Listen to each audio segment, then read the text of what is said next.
Fala pessoal, tudo bem? Tô aqui de novo para a gente conversar mais um pouquinho sobre essa relação maravilhosa e que a gente precisa implementar cada vez mais, que é a relação entre o laboratório e a clínica. E para isso eu tenho uma pergunta para você.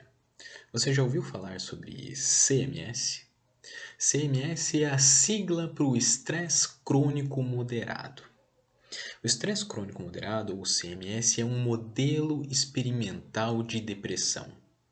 Um modelo geralmente utilizado com animais não humanos. Esse modelo tem por objetivo identificar a relação entre a exposição crônica a eventos aversivos moderados e o desenvolvimento de anedonia. Parece muita informação, né? Mas é fácil ou fica mais fácil quando a gente destrincha os termos utilizados nessa definição. E para a gente entender melhor isso, vamos primeiro, né, entender o que é modelo experimental de psicopatologia, como a depressão no caso, que é, em específico, o CMS. A professora Cássia Tomás, que foi quem deu o curso sobre CMS para a gente no nosso último encontro, tem a definição de modelos experimentais de psicopatologia em sua tese.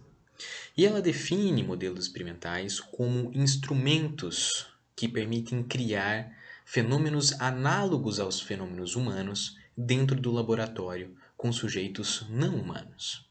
E isso é fantástico. Imaginem só, aquela loucura da vida humana, da vida cotidiana, e aí o aparecimento de sintomas de uma psicopatologia como a depressão. Como que eu faço para entender essa loucura no meio do caos que é a vida humana? A gente pega todas essas condições que a gente está observando e tenta colocá-las no laboratório. E aí tá a coisa mais bonita. A gente cria, a gente maneja condições laboratoriais para produzir ou retirar ou diminuir os sintomas de uma patologia, como a depressão, que é o que a gente está falando aqui, porque CMS é um modelo experimental da depressão.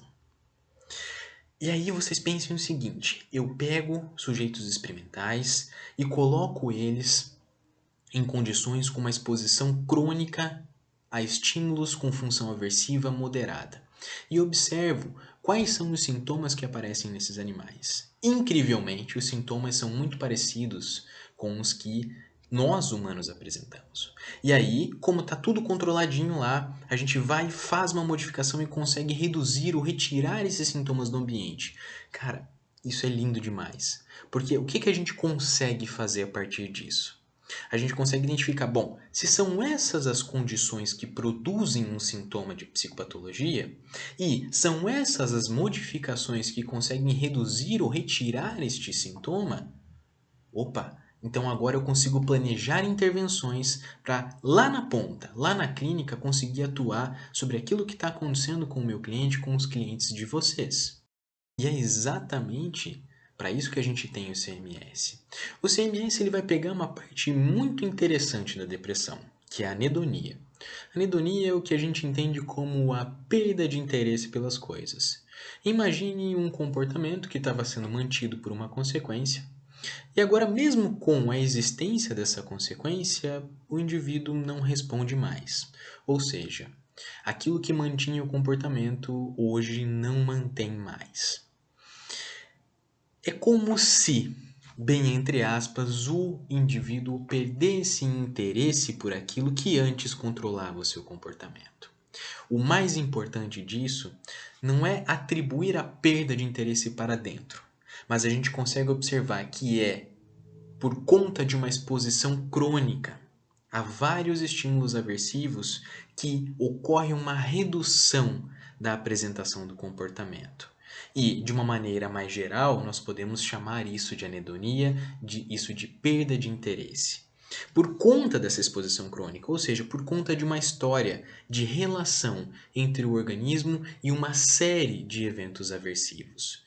E como o sintoma é produzido por essa interação, então é nessa interação que a gente tem que modificar. E é isso que o modelo nos ajuda a fazer. É isso que o modelo nos ajuda a pensar sobre as condições humanas. O que eu preciso mudar na vida do meu cliente?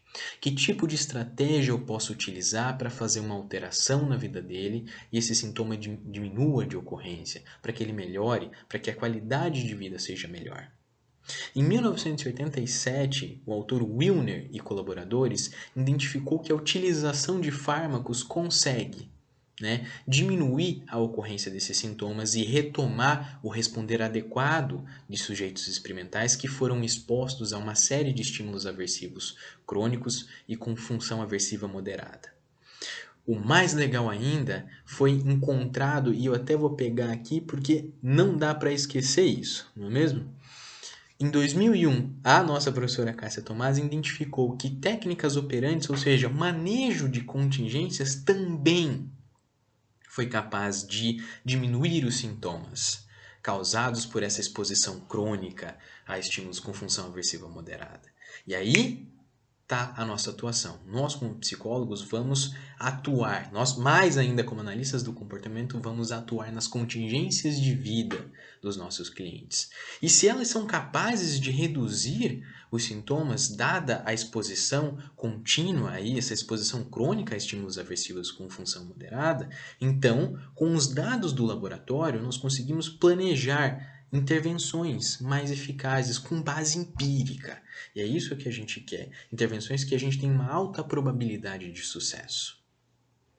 E aí está a ponte.